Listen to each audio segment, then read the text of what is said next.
ஸ்டாலின் எதுவும் செய்யல உங்களுக்கு? செய்யல, வந்து சும்மா போட்டோ மட்டும் எடுத்துட்டு போவாரு. போட்டோ ஷூட் மட்டும் பண்றாங்க. ஆமா, ஷூட் மட்டும் தான் பண்றாரு. ஏன்னா படம் நடிக்கிறாருல அவரு, அதனால ஷூட் பண்றாரு. விஜய்க்கு தான் போடுவேன். விஜய் வந்தா உங்க நிலைமை மாறுமா? மாற்றமே, மாறணும்னு தானே போடுறோம். இந்த தொகுதி திமுக எம்எல்ஏ உதயநிதி ஸ்டாலின் எதுவும் செய்யலையா உங்களுக்கு? எதுவுமே செய்யலையே, செஞ்சா நாங்க ஏன் விஜய்க்கு ஓட்டு போடுறோம்? உங்க ஏரியால என்ன பிரச்சனை இருக்கு? பாத்ரூம் பிரச்சனை இருக்குது.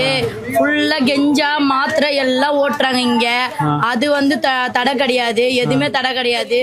மெயின் எங்களுக்கு பப்ளிக் பாத்ரூம் கிடையாது. சுத்தமா பப்ளிக் பாத்ரூம் சுத்தமே கிடையாது. தண்ணி வசதி கிடையாது. இதெல்லாம் எங்களுக்கு பண்ணி தரணும். இந்த தொகுதி வார்டு கவுன்சிலர் எம்எல்ஏ கிட்ட கோரிக்கை வச்சீங்களா?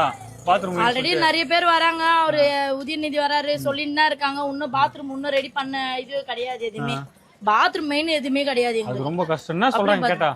கேட்டா எதுவுமே சொல்ல, இதோ பண்றேன்டாங்க, எதுவுமே பண்ண மாட்டோம். அடுத்து யார் வந்தாலும் நிலைமை மாறும். எங்களுக்கு சூரியன் தான் நாங்க என்னைக்குமே போடுவோம். இவ்வளவு குறைகள் சொல்றீங்க, திரும்ப அவங்க தான் வரணுன்றீங்க. அப்படி கிடையாது. நாங்க எங்க அப்பா எதுல இருந்தாரோ அதுலதான் நாங்க போட முடியும். கடைசி வரைக்கும் இப்படிதான் இருக்க போறீங்க. அதுக்கு என்ன பண்ண முடியும்?